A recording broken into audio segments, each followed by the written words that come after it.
वेगवेगळ्या जयंतीच्या निमित्तानं वांगणी बदलापूर परिसरातील संपूर्ण मंडळी सुद्धा उपस्थित आहे. खरोखर एक आग्रह विषय की आपण आपल्या दैवताला नमन करण्यासाठी आपण इथं जमलो आहोत.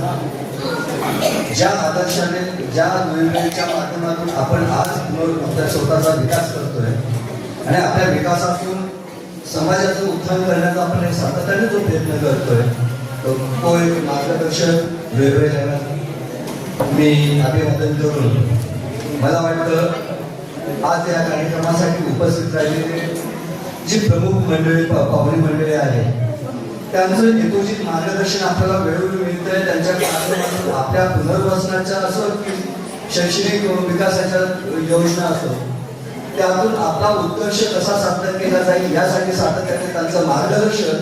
आता इथे बसून मी जे ऐकलं नुसतं ते शब्दरूपी वेतन होता ते कृतीतून ते करण्याचा त्यांचा सातत्याने जो प्रयत्न आहे त्याचं पहिलं फलित म्हणजे त्यांनी नजीकच्याच म्हणजे पुढच्या रविवारी एक बैठक आयोजित केली की ज्या बैठकीमध्ये पुनर्वसनाच्या दृष्टीनं आपल्याला काय योजना पाहिजे त्याच अनुषंगाने आपल्या दिव्यांग मंत्रालयाची एक स्थापना होऊन जिल्हा स्तरावर प्रत्येक ठिकाणी आपल्या दिव्यांग सक्षमीकरण कार्यालय निर्माण झालेले आहेत. आणि मला सांगायला अभिमान वाटेल की पहिला दिव्यांग सक्षमीकरण अधिकारी सांगलीला मी जे काम बघतो आपल्या जिल्हे 36 जिल्हे त्याच्यामध्ये मी एकमेव बाकीचे सगळे सामान्य आहेत.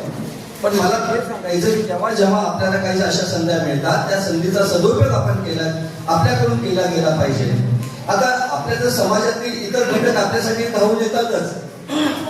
आता ही कारुण्य ट्रस्ट आहे, कामधेनू फाउंडेशन आहे, टेलिव्हिजन आहे.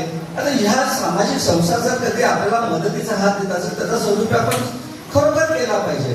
ठीक आहे, कदाचित कमी अधिक प्रमाणात त्यांची काय कार्यशक्ती कमी असेल परंतु अशा ज्या सामाजिक संस्था जेव्हा आपल्यासाठी जर धावून येत असेल अहोरात्र प्रयत्न करत असेल तर त्यांच्या ह्या कार्याला आपण जर प्रतिसाद दिला तर त्यांचा इंटरेस्ट आपल्याबद्दलचा जास्त वाढेल आणि निश्चित आपला दिव्यांग बांधव हा सक्षम झाल्याशिवाय राहणार नाही. सरांनी मध्ये म्हटलं की आम्ही अमरनाथ तालुक्यामध्ये महिला सक्षमीकरणाचा उपक्रम राबवतो. छान आहे. तुम्ही महिला सक्षमीकरणाबद्दल जो उपक्रम तुमच्या हातामध्ये तुम्ही घेतलाय अमरनाथ तालुक्यामध्ये पण तसंच आता आमची दिव्यांग बांधव हे जास्त करून वांगणी बदलापूर अमरनाथ या क्षेत्रामध्ये निवासी असतात.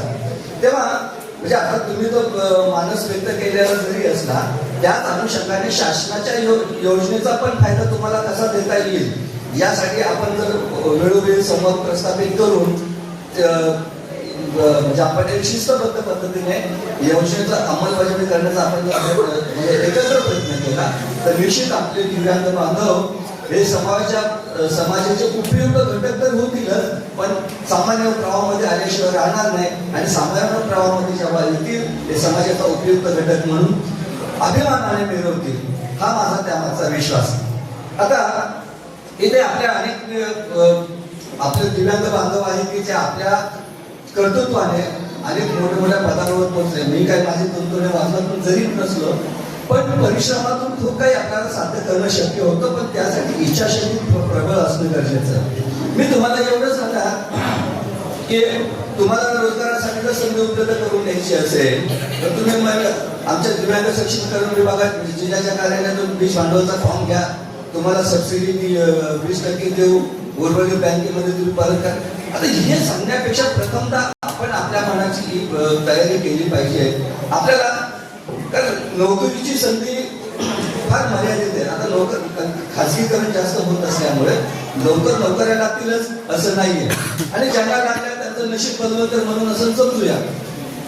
परंतु आपली संख्या फार मोठी असल्यामुळे सगळ्यांना नोकऱ्या मिळतीलच असं नसल्यामुळे आपण काहीतरी स्वतःचं पुनर्वसन केलं पाहिजे आणि त्यासाठी शासनाच्या मदतीने किंवा समाजातील इतर ज्या काही संस्था असतील जी काही समाजसेवक मित्रमंडळी असतील त्यांच्या माध्यमातून आपलं जर पुनर्वसन होणार असेल त्यासाठी आपण सगळ्यांनी सातत्यपूर्वक प्रयत्न केले पाहिजे. मित्रांनो आता आपल्या साई कृपा संस्था म्हणा की आपल्या निवेदिता यांना निवेदक मॅडम यांना लक्षात नसेल आलं, पण खऱ्या अर्थाने नगर अध्यक्ष ज्यावेळेस आपल्याला प्रमुख पाहुणा म्हणून जेव्हा लागतो, तो शहर मर्यादित जरी असला पण तरी सुद्धा शहरात आपल्या त्या पालिकेच्या वतीने अनेक समस्या आपल्या सोडवली, जसे त्यांनी जरी अल्पशा पद्धतीने त्यांनी मांडण्याचा प्रयत्न केला असेल तरी पण काही एक प्रशासकीय भाषेमधून त्यांना जर समजून सांगता आलं तर आता तुम्ही जे निवेदन तयार करा आणि त्यांना जर दिलं तर जरा आपल्या पदावर शहरातील अनेक दिव्यांग बांधवांना त्याचा लाभ नक्की मिळू शकतो. त्याच्यामध्ये मला सांगायला पाहिजे की 5% निधी असतो, त्याच्यामध्ये जर कधी महिन्याला आपल्याला काहीतरी आव्हान मिळत असेल, मला तर असंही कळलं की संजय गांधी ज्याला मिळते त्याला ते 2000 रुपये मिळत नाही आणि मिळतही असेल तर कमी अधिक प्रमाणात वगैरे वगैरे, परंतु त्यापेक्षा तुम्ही त्या 5% निधीतून जर आमच्या दिव्यांग बांधवांसाठी स्टॉल उपलब्ध करून जर दिले तर नक्कीच त्याचं पुनर्वसन म्हणजे त्यांना रोजगाराच्या संध्या उपलब्ध होऊ शकतील. पण त्यासाठी आपला 200 स्क्वेअर फूटचा जो GR आहे तर पालिकेच्या मुख्य रस्त्याच्या ठिकाणी जर आपल्याला अशी जागा उपलब्ध करून दिली तर नक्कीच आपला दिव्यांग बांधव पोटभरणे शहर राहणार नाही आणि त्याला ती एक रोजगाराची संधी मिळेल आणि त्यातून त्याचं पुनर्वसन होईल. म्हणून अशी ज्या काही ठराविक मंडळी असते त्यांना खरोखर आपल्या विषय म्हणजे वैचारिक मांडणी करून त्यांना आपलं म्हणजे ते आपलंसं म्हणून आपुलकीने आपल्यामध्ये जेव्हा येतात आपण त्यांचं बोट पकडलं पाहिजे. बोट पकडून त्याच्याकडून म्हणजे आपण ते आपल्यासाठी काय करताय म्हणजे उपकार हा भाग नाहीये, परंतु शासनाच्या ज्या ज्या योजना आहेत त्या शासनाच्या योजना पालिकेच्या माध्यमातून असू दे, ग्रामपंचायतच्या माध्यमातून असू दे, पंचायत समिती, जिल्हा परिषद यांच्या माध्यमातून असू दे, त्या दिव्यांगांना सक्षम करण्यासाठी त्या योजनेचा सदुपयोग केला गेला पाहिजे. पण यासाठी आपल्याला अशी कार्यकर्ते मंडळी जोपासली गेली पाहिजे की त्यांचा खरोखर सदुपयोग होऊ शकतो.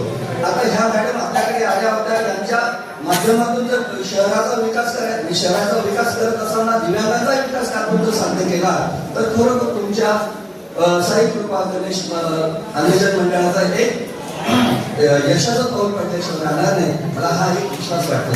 मित्रांनो, आपण त्यांच्या पुढे एक घरकुल योजना जर मांडली तर खरोखर पालिकेच्या एक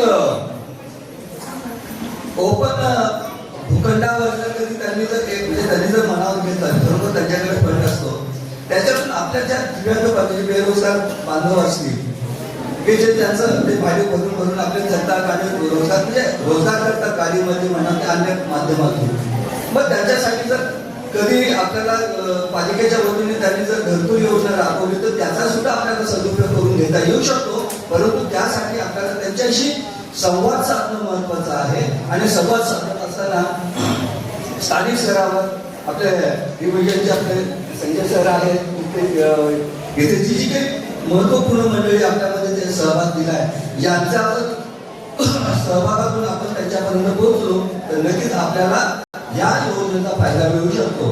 आता घरकुल योजनेमध्ये दिव्यांगांना आरक्षण जरी असलं परंतु त्या आरक्षणाचा फायदा पाहिजे तसा तो होत नाही, कारण तुम्हाला 100 घरं असेल तर तिथे तुम्हाला 4% दिव्यांग, मग त्याच्यामध्ये तुम्ही अंध, अस्थिव्यंग, मतिमंद आता दिव्यांगाचे 21 प्रकार निर्माण झाले. त्यामुळे कोणत्या दिव्यांगाला कसं आरक्षण द्यायचं हा मोठा प्रश्न निर्माण होऊ शकतो. परंतु आपल्यासारखे असे अनेक लोक जे आपल्या